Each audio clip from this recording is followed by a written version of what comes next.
Hello, everyone. Daniel here from the Next Issue Podcast. Welcome to the second episode review for A Knight of the Seven Kingdoms. I'm very excited to be here.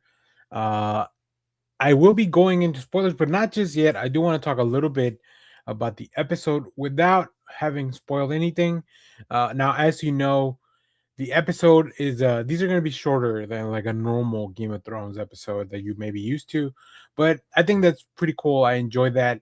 This is not a very long story, and the fact that they managed to fill 6 episodes, and we'll talk about how they do some of that stuff. I think it's great. I think they found a really good way. The pacing for the show is really good. We get enough action, we get enough exposition, we get enough things happening, especially spending time with the characters, right? That's the heart of this show. Spending time with Dunk and Egg and all the knights that we're gonna get to meet. Those little character moments, those are gonna make this, I feel like, a show that's gonna be impactful, a show that's gonna be entertaining. I will also say this show is continues to be really funny. I laughed out loud several times during this second episode. We beg I mean, the show kicks off with like a really interesting gag, if you want to call it that. Yeah, I think it's a really well paced show. I think it's a really well done show. And I'm really enjoying it so far. So, highly recommend you check it out. Now, I will be getting into spoilers, just kind of go through everything that happened. I won't be mentioning any spoilers from the book. I don't want to go into anything that the show hasn't really covered. So, if you've read the book, we can probably talk more about that at a later date or maybe in a different video. But this is just about episode 2 and maybe some of the stuff that's building from episode 1. So, we're getting into spoilers. If you haven't seen the show, this is your last chance to get out of here. But make sure to go enjoy it. It's a really, really fun show. 2 episodes in, I'm completely sold on this show and the adaptation of the Hedge Knight novel. So, all right. Whew, what a way to kick off the episode with this really big memory, if you will, of Sir Arlen of Pennytree. And as we get to the end of the issue or at the end of the episode, the showrunner does mention the reason that they did that, the reason that they gave Sir Arlen of Pennytree such a big endowment of his knighthood is because this episode was gonna kind of kick him a little bit. It was gonna all those flashback, all those memories. You know, Dunk continues to remember his life with Sir Arlen of Pennytree, and he's kind of being the butt of the joke in all those things. But this is a fun way to kind of like give him a little something before you kick him down. So yeah, I think exposition through all these flashback memories not only are they funny, they really help build that relationship between, or at least explain that relationship that Dunk had with Sir Arlen, but also serves as this exposition of like Dunk has been telling those stories because he's in search of someone that remembers Sir Arlen so that he can enter the list. So that's a really fun way to kind of do that, along with talking about the episode. So everybody in the chat, what's going on? Let me know if you have any questions about episode 2. We'll address those at the end of the video. Finally, Dunk continues to go along with Egg. As they see the Targaryens arrive in a really grand manner, right? Of course, Baylor and Maekor. Baylor, of course, is the prince next in the next one to be up for the throne. Then we also see Arion as he meets Dunk in a really fun conversation. I think their armors look great. I think the Targaryen looks great as they kind of arrive. It's a very different approach when you have somebody very important like that getting into the Ashford tournament, right? They are met by the Lord of Ashford, taken up to the castle. In the meanwhile, Dunk's kind of just still trying to figure out and find some recognition for Sir Arlen and trying to get in the list. He does talk to some of the Kingsguard, which I gotta say, I love their white armor. It looks so good. I think that one of the details that this show's getting definitely right is the look of, and the feel of things. Though the armor looks great, and the Kingsguard.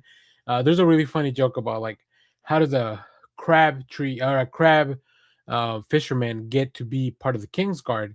Later on, that gets paid off when Egg reveals that yeah, he's a crab fisherman, but his dad owns like the biggest crab fishing, in Westeros. So like kind of like he bought his way into the Kingsguard. That's the only way. It's not like you could just this show continues to remind Dunk that you can't just kind of work your way up to everything. So, which is an interesting theme to touch upon here. Um, Dunk gets he sneaks into the castle. I don't really know why. He just sometimes I feel like Dunk just kind of does things because he feels like maybe he'll get something out of it. But he sneaks into the castle. He's kind of eavesdropping on Lord Ashford and the Targaryens.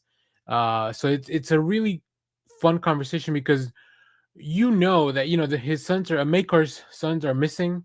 So we don't know what's going on there. I do not play Fortnite. Whoever's in the saying in the chat, uh, I don't know if they have any Game of Thrones collaborations going on right now. Um, but yeah, so Baylor, he finally asks Baylor, does you remember Sir Arlen? Dunk now at this point, remember he has zero decorum in the court, but he knows well enough to make sure that to address Baylor the prince as his grace and stuff like that. But yeah, luckily for Dunk, Sir, luckily for Dunk, Baylor does remember Sir Arlen. They competed in a joust back in the day. They went four lances before he was taken down. Before Sir Arlen was taken down by Baylor. Now Makar makes a big deal about this because like why would Baylor remember just like a random Hedge Knight? But I think Baylor takes pride in remembering like his history, his love of history. I think it's something that he takes pride in. And also, we get more hints at like Baylor would definitely be a great ruler of the Seven Kingdoms. After that, Dunk finally gets to go into the list because now somebody has finally vouched for him. But he is told that he cannot carry Sir Arlen's shield as it is. He must have his own design. So this presents Dunk with both a new obstacle but also a new opportunity. Dunk and Egg go and visit the puppet show one more time. They realize that Tencel, she paints. So Dunk asks if she could maybe paint a new design. Dunk is not very good with talking to the ladies, but you can tell he's definitely very sweet on Tenzel. And they ultimately she ends up acquiescing to paint the shield. So that's really fun. We This show takes a lot of time to stop by and just have like these little moments because they have the time, they have enough. As I mentioned, the pacing of the show allows it to really just take some time. And we see Duncan Egg just kind of like doing almost like a post analysis of like how did that interaction with Tencel go. And Dunk mentions that, you know, there's some things that he doesn't like about himself, and Dunk just kind of tells him like you're gonna have to get over that stuff. You will eventually outgrow those things, or you'll improve on those things. But he's not the sharpest tool in the shed. We do see Sir Lionel coming to get Dunk to bring him into like this pulling rope contest that they're doing. So this is something that definitely I don't think was in the books. So that was really fun that they are adding little things like this to not only build out the world, but also just build out this relationship with some of the knights that we've met in episode 1 and episode 2. Then Dunk finally goes to search for some armor for the tournament now that he's in, but unfortunately he doesn't have enough money to pay. So he has to sell Sweetfoot, so he has to get rid of one of his horses to do that. So we see a very sweet moment of him, you know, giving the person that's buying the horse gives him a copper to make sure that Sweetfoot gets a little bit of oats and maybe an apple as a kind of a parting. He promises that if he wins the tournament though, or if he does make some money off of the tournament, he'll come back and get Sweetfoot back. So hopefully we'll see that beautiful horse one more time hanging out with Dunk. And then the closing of the show, we get to see some jousting. Finally, there's like some night events going on. We see that Prince Valor Targaryen, that he's the son of Baelor, is also entered into this list, and he's going to see. And we see some big jousting, and I think this is one of the moments that really reinforces how well made this show is. The action looks very good. Like they go at this like 5-on-5 lance combat, and it looks really cool. There's a lot of like wood splinters flying everywhere with these lances being broken. Like, yeah, I think they're doing the contest really well. But we do see that Dunk gets a little nervous after seeing that how much great competition there is, right?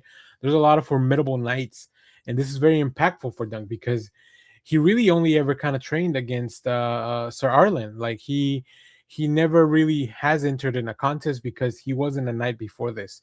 But ultimately, when they go back to the camp and they have a moment, Egg promises to carry on Sir Arlen's legacy because they will remember.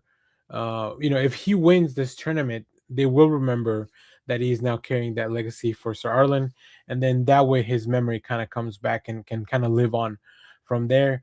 This all goes back, hooking up to the first part of the video, or to the first part of the episode, where we see that all these memories of Sir Arlen were kind of a goofy guy. He was never a knight that made a big name for himself. He was never rich. He was just kind of somebody that lived day by day. So that's really interesting. So yeah, I enjoy this episode tremendously. I'm very excited to see what happens next. Now, obviously, I have read the book and I've read the comic, which you can check out my videos for those two things in the channel. I made a playlist for the Night of the Seven Kingdoms, so you can go check those out. But I'm gonna ultimately throw it back to you, whether you're watching this live or later on. What did you think of episode 2 of A Night of the Seven Kingdoms? What is your favorite part? Do you have a favorite character so far? And like I said, I love the way that the armor looks, especially on the Kingsguard. It's very different from the Kingsguard that we see in the Game of Thrones show. So this show continues to differentiate itself from both Game of Thrones and House of the Dragon, and I think that's for the better of the show. Thank you for everybody that watch live. Thanks to everybody that's watching later on. I'm very excited to keep talking about this on a weekly basis as the episodes drop. I mean, we're already 2 episodes in. This is already a third of the show. So now I'm gonna go check out some of my favorite YouTube people talk about this show.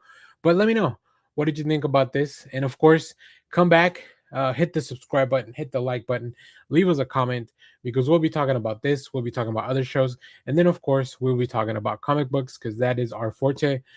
If you want some more, you can check out our stream from last night or from yesterday, where we talk about some of the best TV of 2025, including some other random things. And then, of course, Jeff and I this morning talked about all the comic books that we read. So, as always, thank you for watching, everyone. Remember to share, like, subscribe, hit the bell so you know when we go live. That is most Saturdays, 10 a.m. Central Standard Time. Sunday mornings, we have our comic book show. And then now, Sunday nights, until the end of the season, we'll be talking about A Night of the Seven Kingdoms. So, we'll see you guys on the next one. Bye bye.